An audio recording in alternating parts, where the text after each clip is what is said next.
Nous sommes nombreux à avoir des problèmes intestinaux. On parle souvent d'irritation, de dysbiose intestinale et d'inflammation chronique. Mais qu'en est-il vraiment?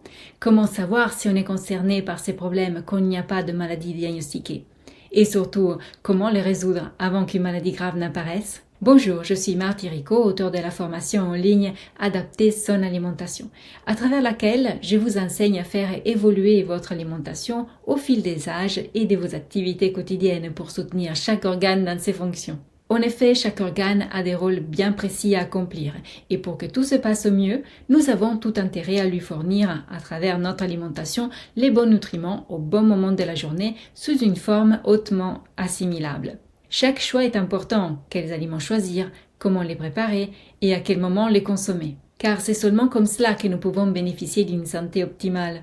Alors, comment gérer notre alimentation pour non seulement permettre au système digestif de bien fonctionner, mais aussi pour bénéficier d'une vie débordante d'énergie et de vitalité? On dit souvent que tout vient du ventre, spécialement des intestins, car en effet, nous avons deux intestins principaux. L'intestin grêle, situé au centre de la cavité abdominale, et le côlon, qui fait le tour tout autour du grêle. Les parois de ces deux intestins sont des organes complexes, chargés de nombreuses fonctions qui participent à la digestion, l'assimilation des nutriments, la régulation du transit, l'activation d'une barrière immunitaire, la déstructuration de certaines toxines afin de pouvoir les éliminer et la sécrétion d'hormones spécialisées dans la digestion.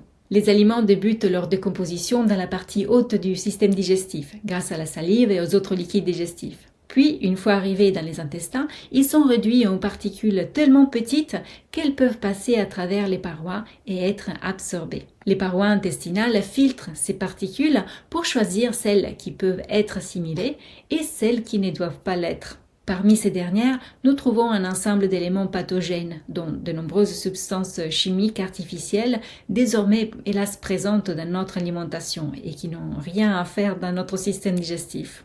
Par exemple, lorsque le blé est traité en fin de croissance par des pesticides et des désherbants, ces produits chimiques se retrouvent à l'intérieur de graines de blé. Nous les mangeons et ils finissent dans nos intestins. La barrière immunitaire intestinale est là pour freiner le passage de ces molécules chimiques et permettre l'assimilation uniquement des nutriments utiles. Mais que se passe-t-il lorsque ces intrus sont trop nombreux et que notre défense immunitaire locale n'arrive plus à les gérer? Il se déclenche alors un mécanisme d'urgence. Les intestins ferment les sites d'assimilation pour que ces substances intruses n'arrivent pas à traverser les parois intestinales. Plus rien ne passe, ou tout au moins plus grand-chose, et nous finissons par avoir des carences, même si nous avons dans l'ensemble une alimentation équilibrée. C'est quelque chose de très grave, car de là peuvent naître de nombreux problèmes de santé. Dans le cas de blé traité en fin de croissance, il génère ce que l'on appelle la gluten sensitivity, ou sensibilité non cœliaque au gluten, qui n'est pas une réaction au gluten proprement dite, mais plutôt une réaction de défense face aux substances chimiques contenues dans les céréales qui ont été traitées chimiquement. Bien souvent, on croit être intolérant au gluten, alors qu'en réalité, nous avons tout simplement une réaction d'autodéfense face aux substances chimiques qui se trouvent désormais très souvent dans les céréales produites à grande échelle. Notre défense immunitaire intestinale finit par paniquer, par déclencher des réactions de défense même contre des aliments qui ne sont plus considérés comme des amis par l'organisme. Naissent ainsi des intolérances alimentaires aux aliments les plus divers, fruits à coque, agrumes, herbes aromatiques, etc. Ceux qui doivent alors être mis en cause ne sont pas les aliments mêmes, mais notre façon de les choisir. Comment éviter que ces intrus chimiques artificiels qui n'ont rien à faire dans notre corps atteignent le système digestif? Tout d'abord, en évitant de consommer des fruits et des légumes traités, c'est-à-dire produits avec l'emploi des désherbants, pesticides, insecticides et fongicides. Ensuite, on devrait éviter également les additifs ajoutés dans les produits transformés. Dit en d'autres mots, l'industrie et les productions à large échelle sont responsables d'une grande partie de nos inflammations intestinales. Or, nous savons tous que la nourriture coûte de plus en plus cher et que tout le monde ne peut pas manger que du bio. Alors comment faire? C'est le véritable enjeu d'aujourd'hui. Comment se nourrir sainement dans un monde pollué? Et lorsque les inflammations intestinales sont déjà installées, est-il possible d'en sortir sans utiliser les médicaments d'origine chimique eux aussi? Nous avons la possibilité de faire un certain nombre de choix dans la vie, bien que tout ne peut pas être parfait et il n'y a pas de vie idéale. Nous ne pouvons pas non plus vivre sous une cloche à l'abri de toute pollution. Et rien que l'eau qui coule de nos robinets est elle aussi chargée de substances chimiques. Tout comme on trouve aussi de nombreuses substances chimiques dans nos produits de toilette, cosmétiques, produits d'entretien, etc. Mais c'est là que l'être humain est capable de belles surprises, qu'il sait faire preuve d'ingéniosité et trouver des solutions ultra locales, voire domestiques, pour sa propre survie comme il a toujours fait au cours de l'histoire. Nous avons survécu à la famine et à de nombreuses maladies.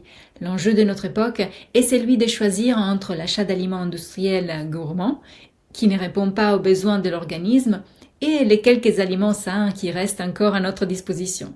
Est-ce qu'il vaut la peine de renoncer à certains plaisirs gourmands pour régénérer ses intestins et retrouver plus d'énergie et une meilleure santé? Je dirais que oui. Il n'est pas facile, je le sais bien. J'ai moi-même, quand j'étais plus jeune, succombé au plaisir démesuré du chocolat. C'était mon grand point faible. Et parfois, il faut arriver jusqu'à avoir des problèmes de santé graves avant de se dire qu'il vaut vraiment la peine de mettre le cap sur une autre forme d'alimentation, celle qui préserve et répare nos organes. Il ne suffit pas de manger équilibré.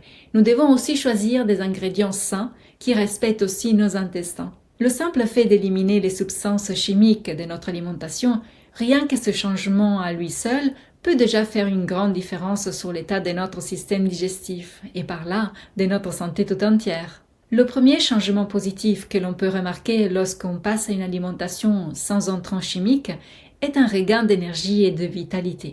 Le métabolisme s'accélère. L'organisme entier devient plus propre naturellement. Le visage devient plus lumineux, les articulations se libèrent, avec une sensation générale de légèreté, indépendamment du poids corporel.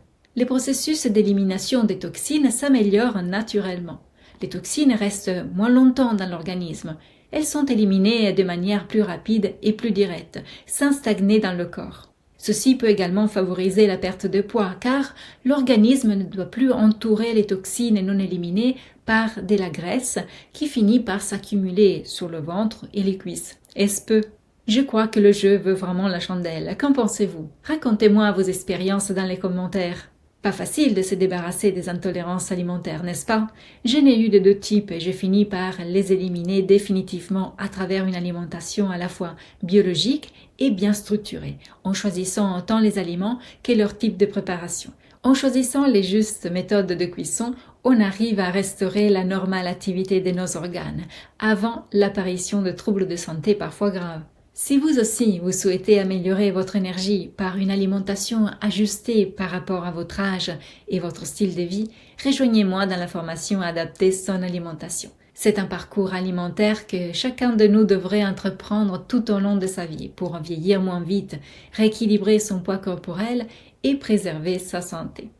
Pour vous inscrire dès maintenant, suivez le lien en dessous de cette vidéo et on se retrouve dans 10 minutes de l'autre côté pour le premier cours. Et d'ici là, souvenez-vous qu'il est toujours le bon moment pour prendre soin de soi et de son assiette.